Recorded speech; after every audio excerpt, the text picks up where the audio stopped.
Hello everyone and welcome to another lecture of Control Systems Time Response Analysis. I am Kitty Tripathi, Faculty of Electrical Engineering Department in BBD and IIT, Lucknow. In previous lectures, we have discussed the importance of time domain analysis and what are the behavior of output when this time domain analysis is being calculated for a first order system. We have taken various number of standard input signals and have verified that what are the response and how it is changing when the system is subjected to different kinds of input. Now, let us begin with the second order system today.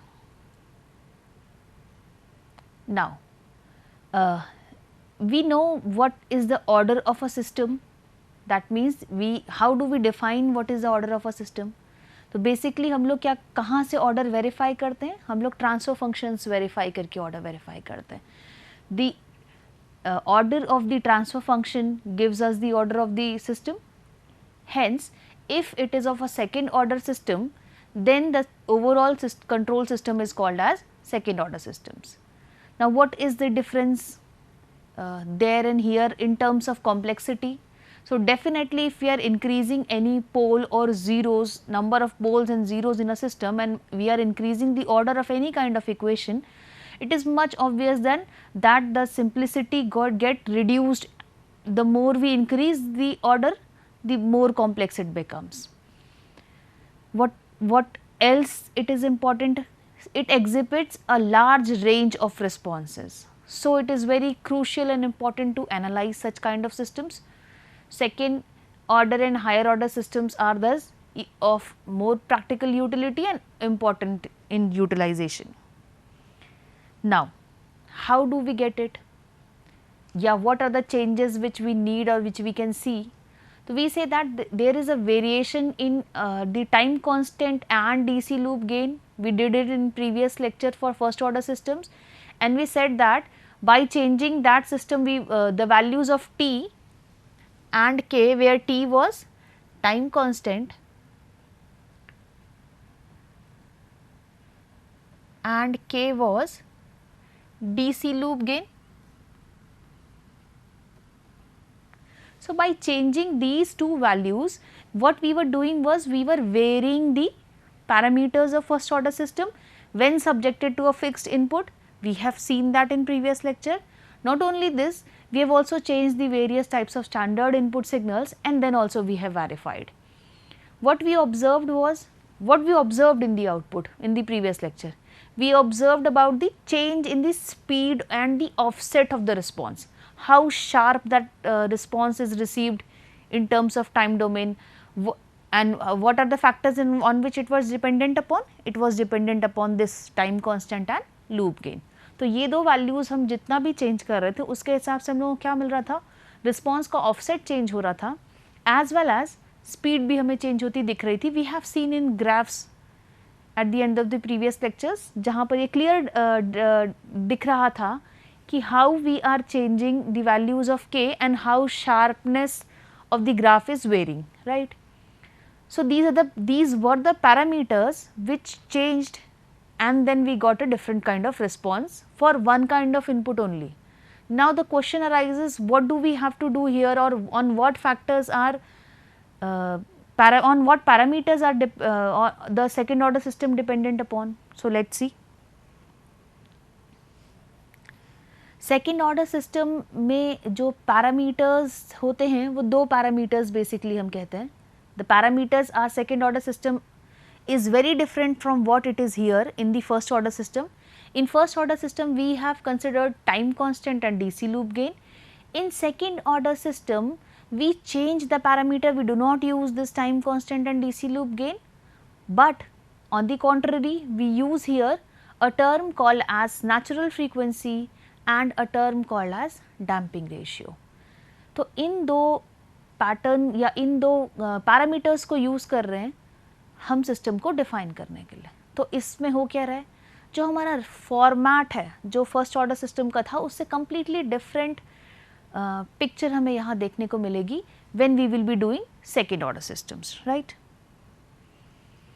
Now what about the behavior? We have understood that second order systems में भी हमारे पास output आ रहा है जो वो दो responses देगा. Output को हम दो part में divide segregate कर पा रहे थे. एक time domain एक transient था और दूसरा steady state था.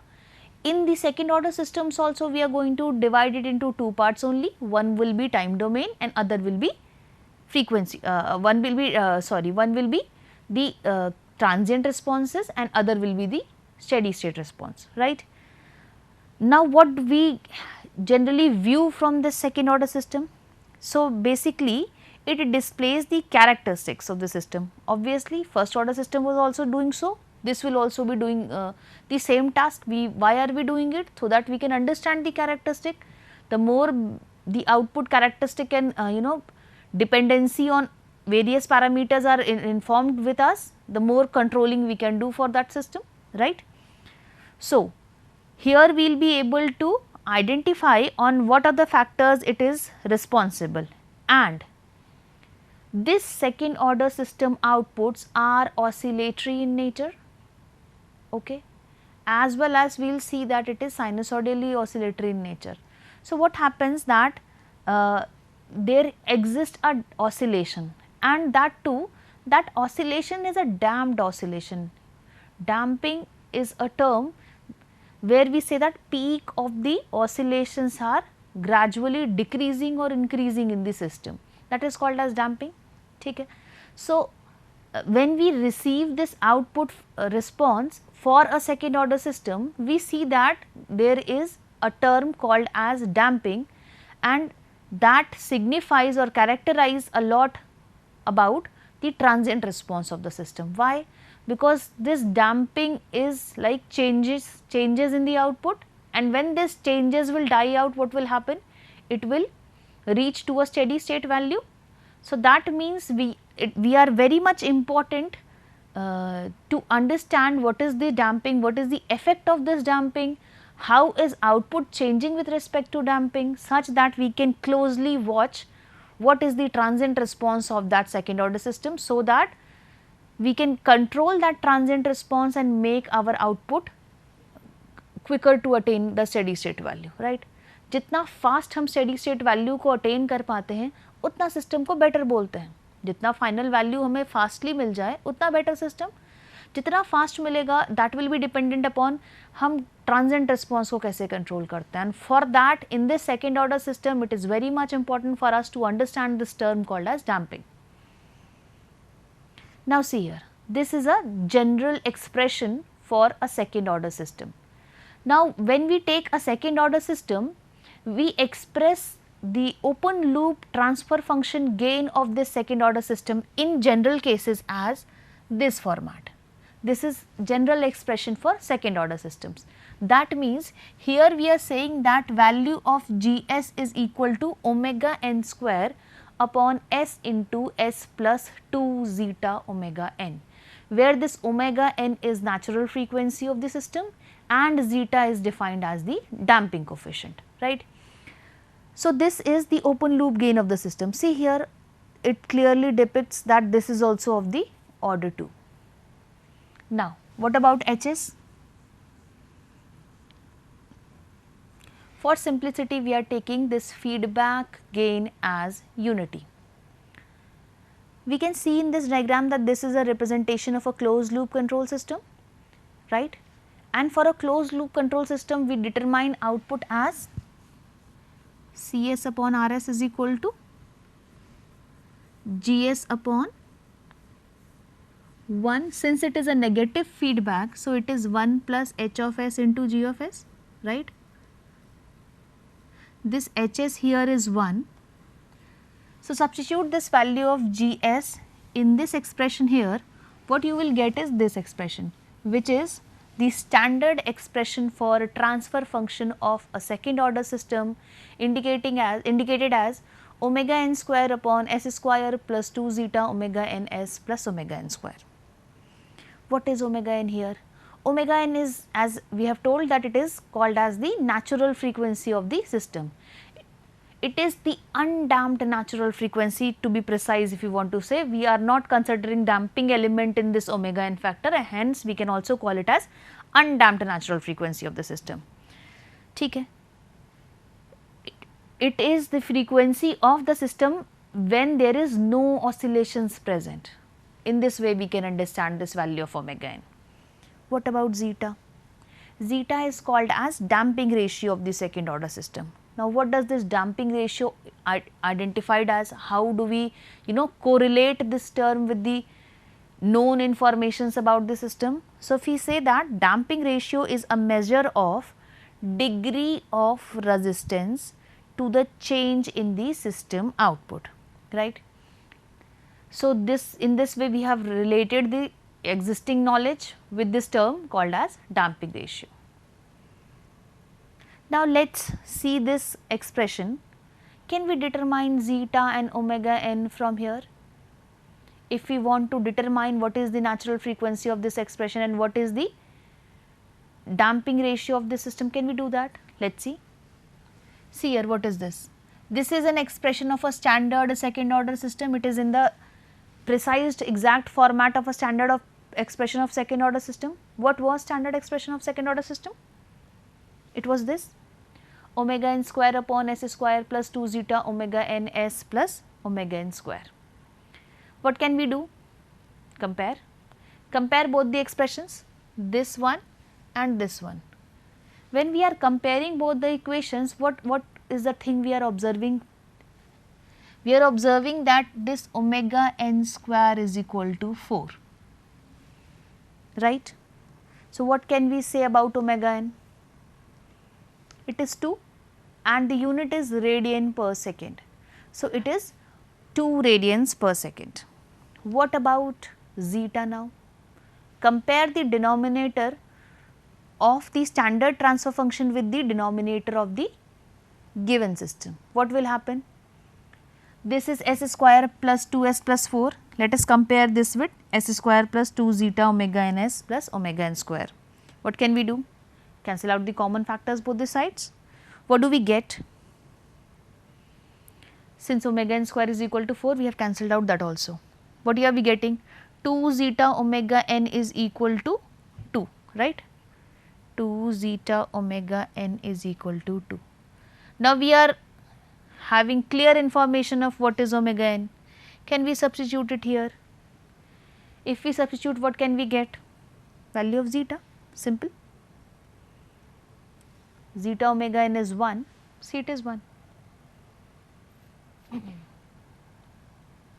And sorry, it is 1 by 2, my mistake, since it is 2 here, hence zeta becomes 0. Acha, it is zeta omega n, I am really sorry, I have written here zeta omega n. And what is zeta omega n? So this is 2 here, this is 2 here, can we cancel this out? What can zeta omega n become? 1. And what is the value of omega n? 2. So when we substitute this value this side, what can we get? Zeta as 1 by 2, which is 0.5. So from a given expression we can determine what is the value of omega n, what is the value of zeta, right. Now what about the roots of this transfer function or the characteristic equations?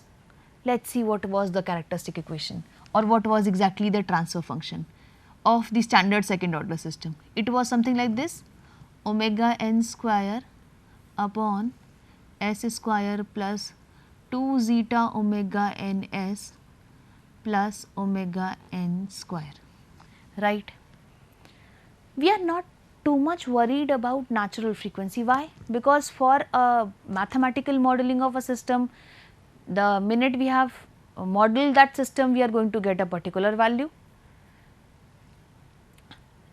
But this value zeta, let us see what range can it cover and what are the ranges where it can vary and what will it impact us. Why we are bothered about this? We will show you. See here, this is the denominator of this transfer function, it is called as characteristic equation. Since this characteristic is bearing a second order expression, we can use Sridharacharya method to determine the poles of this system, entire transfer function, right. When we solve it, what are the two roots we are obtaining? This is this only, minus omega n zeta plus omega n root under zeta square minus 1 and minus omega n zeta minus omega n root under zeta square minus 1. ठीक है. Now we have a issue. Why? This location of this values, the roots we are getting, is very much dependent upon this term zeta. How? See, it is inside root. This may attain a negative value inside root, that means it can go to a complex domain. So, let us see what are the various conditions where this zeta varies, and what is our boundary specification? This value. ठीक है, तो we will be moving around with this value 1. Let us consider first case. What if this zeta is set to greater than 1? If it is higher value, this root under term will be always positive term, that is for sure. Since it is a positive term, we can get two real distinct pole, that is for sure.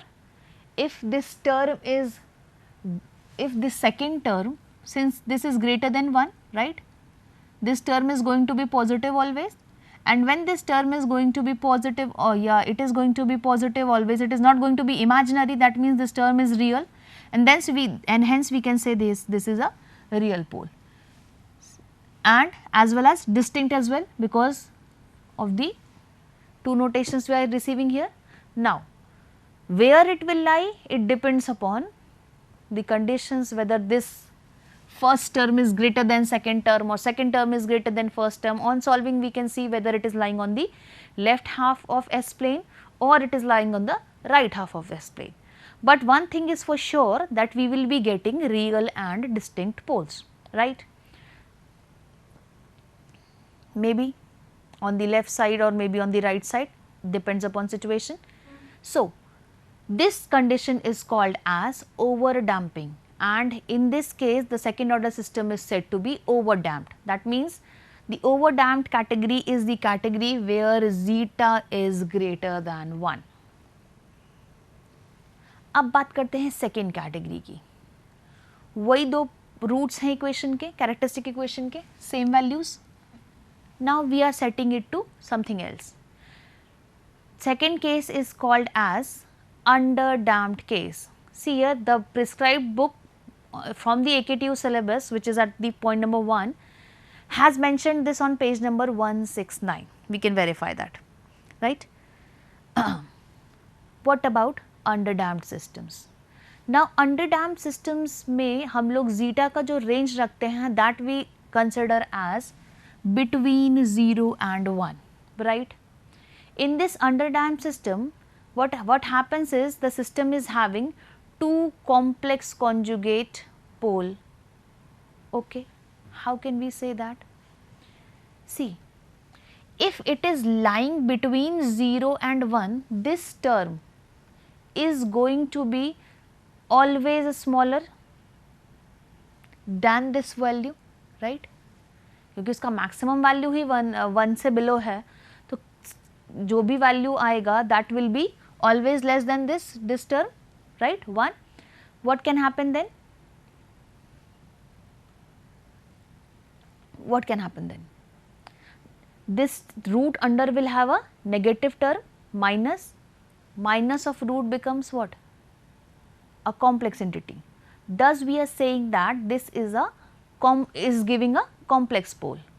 What about the nature of this complex pole? It is in conjugate pair. We can see that how? See here, this is plus and this is minus. Negative of real part plus j of imaginary part, negative of real part minus j of imaginary part. What are we observing here? That we are obtaining two complex conjugate pole pair in this case. So, this case is called as underdamped case. This is the most generalized case, by the way. And in such cases, how can we obtain the or what can we obtain our location of the pole as? Somewhere on the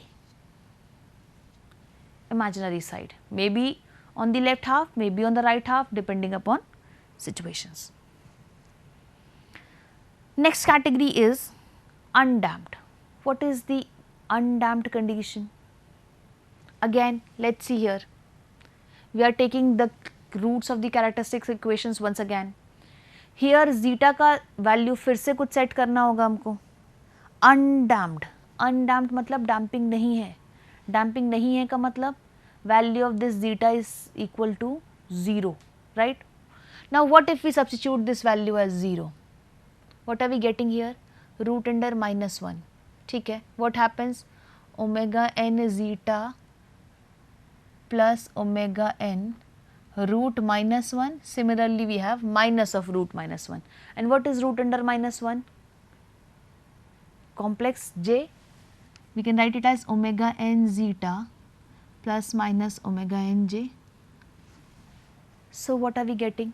We are again getting two imaginary poles.